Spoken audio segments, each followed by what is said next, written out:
qaala'insi jireenyaa wanko waan asinitti ganaatti fufa dhageessanii nirmi baafadhaa ganaatti fufa. Assalamu alaikum. Amanuun Qur'aanaa fi kitaaba qulqulluu qabatanii walii kakachuudhaan wal amanuun hin danda'amu. Amanuufis haaluudhaafis maaliin madaal hojii isaati. በመጨረሻም እየተፈራው ብዙዎችን የሚያስደነግጠው የአርሲ ትኩሳት ተባብሶ የቀጠለ ሲሆን የኦሮሚያው ፕሬዝዳንት ሽመልስ አብዲሳ ለዚህ ሁሉ ጥፋት የመጀመሪያው ተጠያቂ እርሱ ነው ማለት ለማ መገርሳ እጅግ በጣም መራር የሆነ እውነትን ለህዝብ ይፋ አደረጉ። በዙሪያም መረጃዎችን እንለውጣለን። እንደው በእውነቱ ሳናውቅ መብረቅ ነው እንግዲህ እንደ መብረቅ ነው የወረደብን። ክርስቲያኖች አይታደሙም። የክርስቲያን ደም የሚፈስባት አይደለችም ኢትዮጵያ። ይህን ቪዲዮ አንገቱ ላይ ማተብ ያደረገ በሙሉ እንዳያሳልፍ የቪዲዮ አቅም እንዲኖረው ለመላው ኦርቶዶክሳውያን አድርሱልን። ባለስልጣናቱ ዝምታ የተመረጠባት አርሲ ዛሬ በርካታ ኦርቶዶክሳውያንን ባዘን አንገት አስደፍታለች። የአርሲ ጉዳይ ዓለም ያወቀው ፀሐይ የሞቀው ጉዳይ ቢሆንም በዚህ ልክ ባለስልጣናቱ ዝምታ መረጡ ስለምንድነው ሚስጥሩን አካፍላችኋለሁ። ታዋቂዋ ኢትዮጵያዊቷ አርቲስት መሰረት መብራቴ በምስራቅ አርሲ እየተከሰተ ስላለ ወቅታዊ የጸጥታ ችግርና የሰብአዊ ቀውስ ጥልቅ ሐዘኗንና ስሜቷን በይፋዊ ማህበራዊ ሚዲያ ገጿ ላይ ገጻለች። ከ10 ወደ 13 የሚጠጉ ምዕመናንም ሌሊቱን ተገድለው አድረዋል። ዝርዝራቸውን ልንገራችሁ። እጅግ አሳዛኝና ልብ የሚሰብር መረጃ ተሰምቷል። በርካታ ኦርቶዶክሳውያን መገደላቸው ተገልጿል። በርካታ ኦርቶዶክሳውያን አርቲስቶች በአሁኑ ሰዓት ዝምታቸውን በመስበር ድምጻቸውን እያሰሙ ባለበት በዚህ ወቅት ተወዳጁ ድምጻዊ ቴዲ አፍሮ ያሰፈረው ጽሑፍ በርካቶችን እያነጋገረም ይገኛል። በዙሪያም አርቲስቶች ከናንተ ምን ይጠበቃል መረጃዎችን ሰጣችኋለሁ። ሰላም በመላው ዓለም ላይ የምትገኙ ውድ ቤተሰቦቼ እንዴት ናችሁልኝ? እኔ ደህና ነኝ። ቸሩ መድኃኔዓለም የተመሰገነውን በዘርቁታችን እጅግ በጣም ቁም ነገር አዘል ቪዲዮዎች ይዤላችሁ መጥቻለሁ። ከናንተ የሚጠበቀው እንደተለመደው ቪዲዮ ላይክ እና ሼር ማድረጋችሁን አትርሱ። ዳይ ወደለት ቪዲዮ qaala'insi jireenyaa wanko waan asinitti ganaatti fufa dhageessanii nirmi baafadhaa ganaatti fufa. Assalamu alaikum.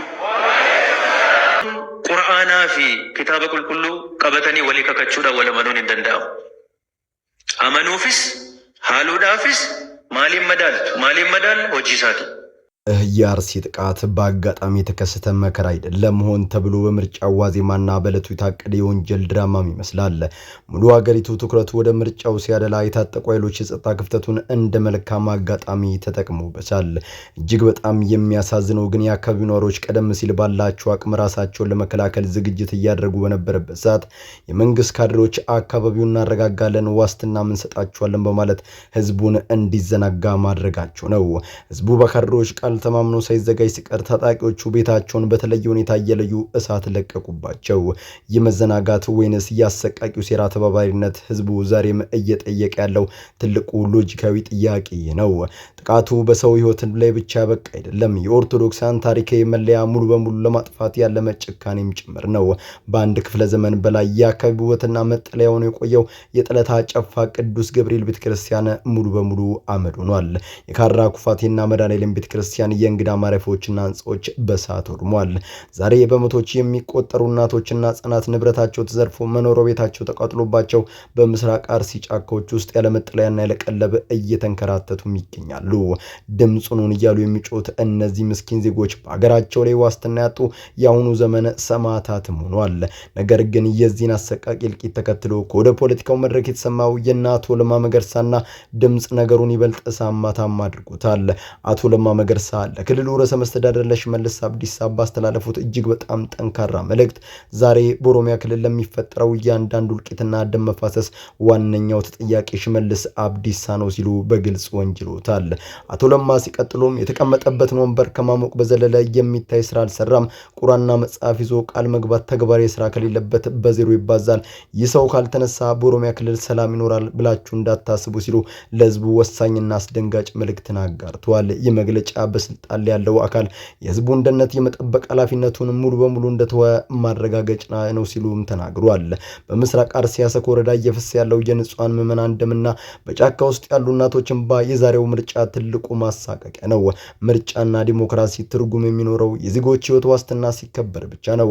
እናንተስ በአሁኑ ሰዓት ድምጹን እያሉ ስላሉ የምስራቅ አርሲ ኦርቶዶክሲያን ማህበረሰብና አቶ ለማ መገርሳ በሽመልስ አብዲሳ ላይ ስለሰነዘሩ ጠንካራ ወቀሳ ምን ትላላችሁ? እንደው በእውነቱ ሳናውቅ መብረቅ ነው እንግዲህ እንደ መብረቅ ነው የወረደብን።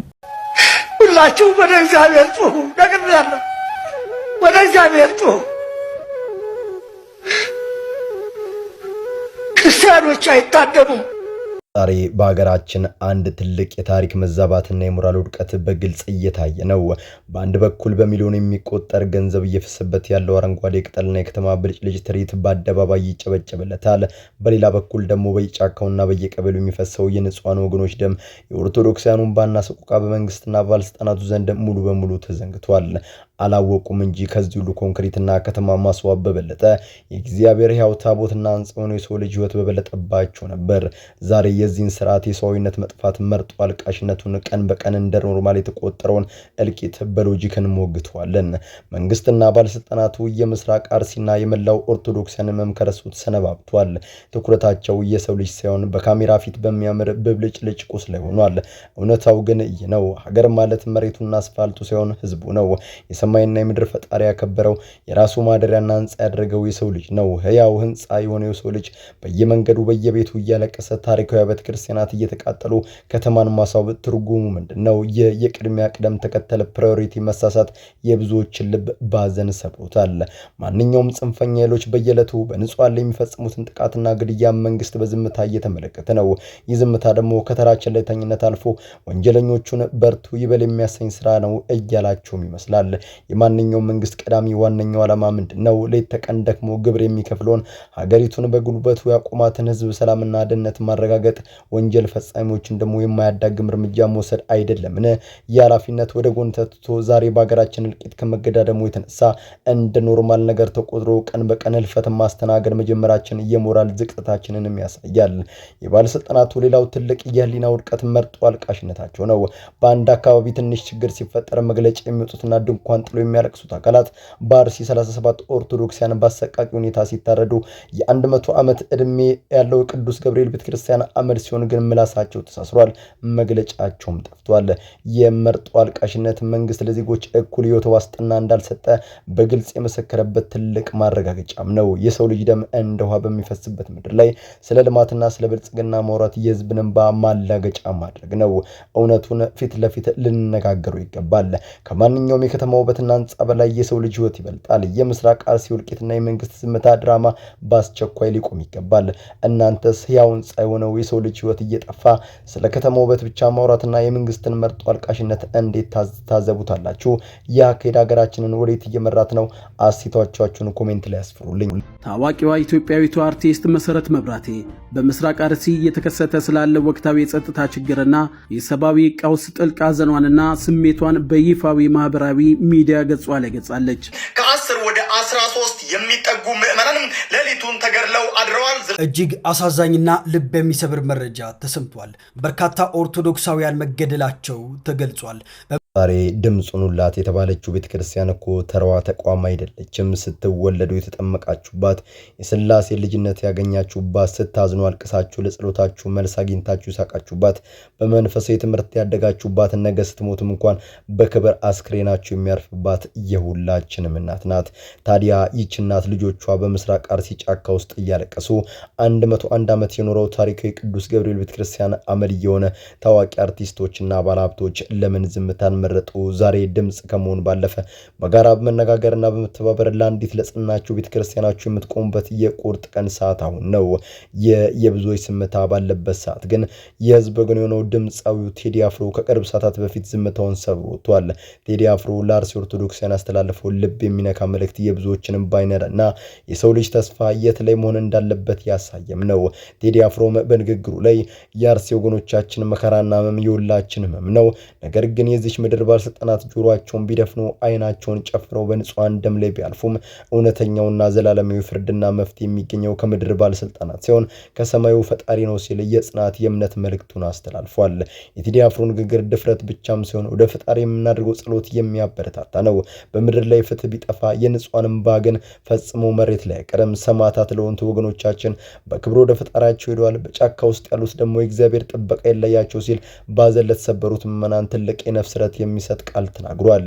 ይህ የቴዲ አፍሮ ንግግር በዝምታ ለተሸበቡት ሌሎች አርቲስቶችና ባለሀብቶች ትልቅ የህሊና ደውል ነው። ታዲያ ስለ ህዝቡ እውነትና ስቃይ ሲጮህ ሌሎቹ ግን አሁንም ጥቅማቸውና ስማቸውን በመፍራት መሸሸጋቸው የታሪክ ትልቅ ታዛቢ ሆኖ ይኖራል። ቴዲ አፍሮ እንዳለው መፍትሄው ከምድር ባለስልጣን ሲሆን ከሰማዩ ፈጣሪ አምነን፣ ነገር ግን እኛም ለወገኖቻችን ድምጽ መሆን ይጠበቅብናል። ስንወለድ ያጠመቀችንን ስንሞት የምታሳርፈንን ቤተክርስቲያን ዛሬ ድምጽ ልንሆናት ይገባል። እናንተስ ቴዲ አፍሮ ዝምታውን ሰብሮ ስላደረገው ልብ የሚነካ ንግግርና ለታዋቂ ሰዎች ስለቀረበው የቁርጥ ቀን ጥሪ ምን ትላላችሁ? ዛሬ ዝምታን የመረጡ አርቲስቶችና ባለሀብቶች ነገ ምን ሊያመልጣቸው ይችላል? አስቴቶቻችሁን ኮሜንት ላይ ያስፍሩልኝ። በመላው ዓለም ላይ የምትገኙ ውድ ቤተሰቦቼ ዛሬ እናንተን ያስተምራሉ፣ ይጠቅማሉ፣ መረጃ ምናሉ ብዬ ያሰብኳቸውን ቪዲዮዎች በዚህ መልኩ አቀረብኩላችሁ። በቀጣይ በሌሎች አስተማሪ ቪዲዮዎች እንገናኛለን።